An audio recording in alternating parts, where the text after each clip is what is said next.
ഇനി നമുക്ക് മധ്യ കേരളത്തിലെ വിവരങ്ങളിലേക്ക് കൂടുതൽ ഫോക്കസ് ചെയ്യാം. സാലി മുഹമ്മദ് ഞങ്ങളുടെ പ്രതിനിധി അവിടെയുണ്ട്. സാലി, എന്തൊക്കെയാണ് ഇപ്പോൾ പി ജെ ജോസഫിൻ്റെ കാര്യം പറഞ്ഞു, ജോസഫ് ഗ്രൂപ്പ് അവരുടെ സീറ്റുകൾ പിടിച്ചെടുക്കുന്നതിൽ ഇടഞ്ഞു നിൽക്കുന്നത് അടക്കം കോൺഗ്രസിലെ വലിയ പ്രശ്നങ്ങൾ എങ്ങനെയാണ് എറണാകുളം ജില്ല അടക്കം മധ്യമേഖലയെ നോക്കുമ്പോൾ?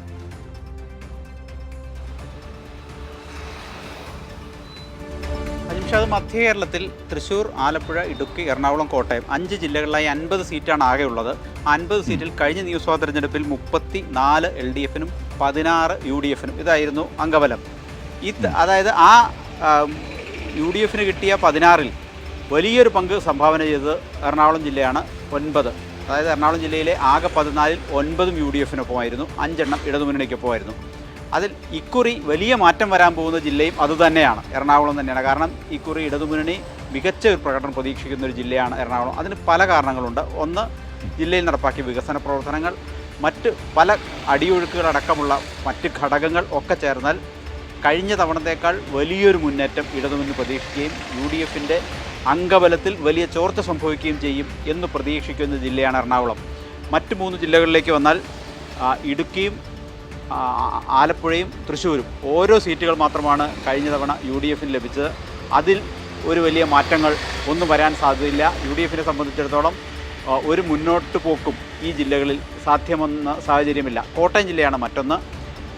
LDF-ന് 5ഉം UDF-ന് 4ഉമായിരുന്നു കഴിഞ്ഞ തവണ ഉണ്ടായിരുന്നത്. ഈ ജില്ലകളിലൊക്കെ ഇത്തവണ LDF-ന് അനുകൂലമാവുന്ന പല ഘടകങ്ങളുണ്ട്. അതിലേറ്റവും പ്രധാനപ്പെട്ട വികസന ക്ഷേമ പദ്ധതികൾ തന്നെയാണ്.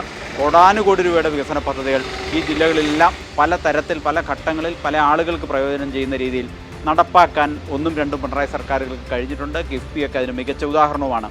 മറ്റൊന്ന് രാഷ്ട്രീയ കാരണമാണ്. രാഷ്ട്രീയ കാരണം എന്ന് പറഞ്ഞാൽ ഇപ്പോൾ എറണാകുളം ജില്ലയിൽ ഞാൻ നേരത്തെ പറഞ്ഞ ആകെയുള്ള 14-ൽ കഴിഞ്ഞ തവണ 9 കിട്ടി UDF നേരിടുന്ന പ്രതിസന്ധി 5 സീറ്റുകളിൽ ഇപ്പോഴും നിലനിൽക്കുന്ന തർക്കമാണ്.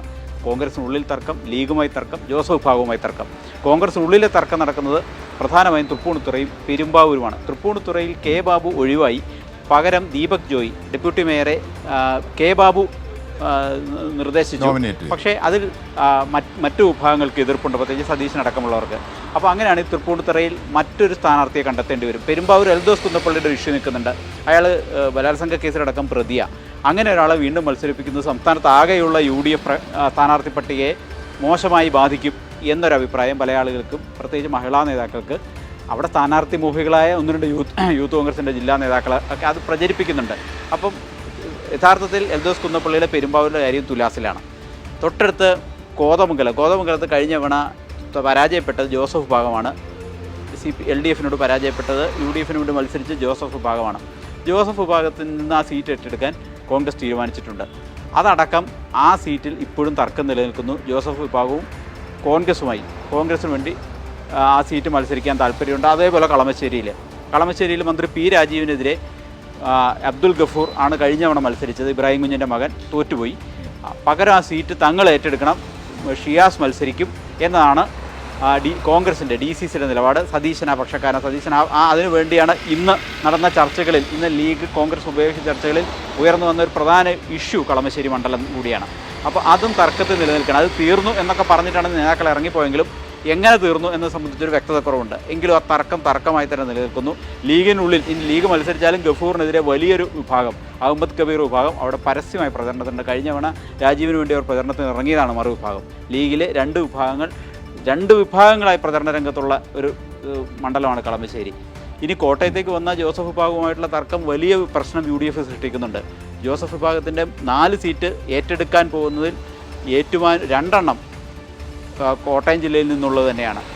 അപ്പോൾ ആ 2 സീറ്റും കോൺഗ്രസ് ഏറ്റെടുക്കും എന്ന് ജോസഫ് വിഭാഗത്തിനെ ഭീഷണിപ്പെടുത്തുമ്പോൾ അതിന് വഴങ്ങില്ലെന്ന് മോൻസ് ജോസഫ് അല്പം മാധ്യമങ്ങളോട് പറയുകയും ചെയ്തിട്ടുണ്ട്. അപ്പം ചുരുക്കത്തിൽ ഈ ജില്ലകളിലെല്ലാം UDF-നുള്ളിലുണ്ടായിരിക്കുന്ന വലിയ തരത്തിലുള്ള പ്രതിസന്ധി. മറുവശത്ത് LDF ജനങ്ങൾക്ക് മുമ്പാകെ അവതരിപ്പിച്ച വികസന പദ്ധതികൾ. ഇടുക്കിയെ സംബന്ധിച്ചിടത്തോളം മികച്ച റോഡുകൾ, പതിറ്റാണ്ടുകളായി ഇടുക്കിയിലെ മലയോര ജനത അനുഭവിച്ചുകൊണ്ടിരുന്ന ഭൂപ്രശ്നങ്ങൾ ശാശ്വതമായി പരിഹരിക്കാൻ കഴിഞ്ഞത് ഈ സർക്കാരിൻ്റെ വലിയ നേട്ടമാണ്. അതൊരു 1-2 തലമുറയായി അവരനുഭവിക്കുന്ന ഒരു പ്രശ്നമായിരുന്നു പട്ടയമായി ബന്ധപ്പെട്ട ഭൂപ്രശ്നങ്ങൾ.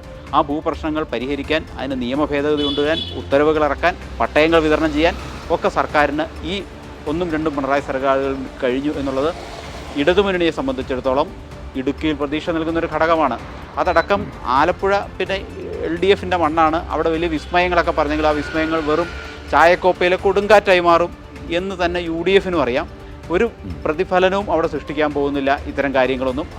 ആലപ്പുഴ എക്കാലവും ഇടതുപക്ഷത്തോടൊപ്പം വിപ്ലവ പാരമ്പര്യമുള്ള മണ്ണാണ്, ഇടതുപക്ഷത്തോടൊപ്പം നിൽക്കും എന്ന് തന്നെ ഇടതുപക്ഷം ഉറച്ചു വിശ്വസിക്കുന്നു. അപ്പോൾ ചുരുക്കത്തിൽ ഈ 5 ജില്ലകളിൽ എടുത്താൽ അല്പമെങ്കിലും UDF പ്രതീക്ഷ ഉണ്ടായിരുന്ന എറണാകുളം ജില്ലയിലെ സ്ഥിതി മോശമായിക്കൊണ്ടിരിക്കുന്നു, പരിതാപകരമായിക്കൊണ്ടിരിക്കുന്നു. ഉള്ളിലെ തർക്കങ്ങൾ, സ്ഥാനാർത്ഥി തർക്കങ്ങൾ, പല പ്രശ്നങ്ങൾ, മറുവശത്ത് എറണാകുളം ജില്ലയിലടക്കം ഇടതുമുന്നണി സർക്കാർ നടപ്പാക്കിയ വികസന ക്ഷേമ പദ്ധതികൾ, വികസനത്തിൻ്റെ കാര്യത്തിൽ എറണാകുളം നഗരം ഇന്നത്തെ കൊച്ചിയാക്കി മാറ്റിയതിൽ പിണറായി സർക്കാരിനുള്ള പങ്ക് വളരെ വലുതാണ്. 1000 പദ്ധതികൾ, ആയിരക്കണക്കിന് കോടി രൂപയുടെ പദ്ധതികൾ നമുക്ക് പറയാൻ കഴിയും. അപ്പോൾ അതെല്ലാം ചേർത്ത് ജനങ്ങൾക്ക് മുമ്പാകെ അവതരിപ്പിക്കും. അത് അവതരിപ്പിച്ചാൽ മികച്ച പ്രതികരണം ജനങ്ങളിൽ നിന്നുണ്ടാകും എന്നാണ് മധ്യ കേരളത്തെ സംബന്ധിച്ചിടത്തോളം ഇടത് ക്യാമ്പിൻ്റെ പ്രധാന പ്രതീക്ഷ. തീർച്ചയായും ഇടത് ക്യാമ്പിൻ്റെ മധ്യ കേരളത്തിലെ പ്രതീക്ഷകൾ. എന്നാൽ UDF കേന്ദ്രങ്ങൾ, കോൺഗ്രസ് അടക്കമുള്ള UDF കേന്ദ്രങ്ങളിലെ തമ്മിലടി തുടരുന്നു. മറ്റ് ഘടകകക്ഷികളുമായി ഉള്ള പ്രശ്നങ്ങളും രൂക്ഷമാണ് മധ്യ കേരളത്തെ സംബന്ധിച്ച് നോക്കുമ്പോൾ.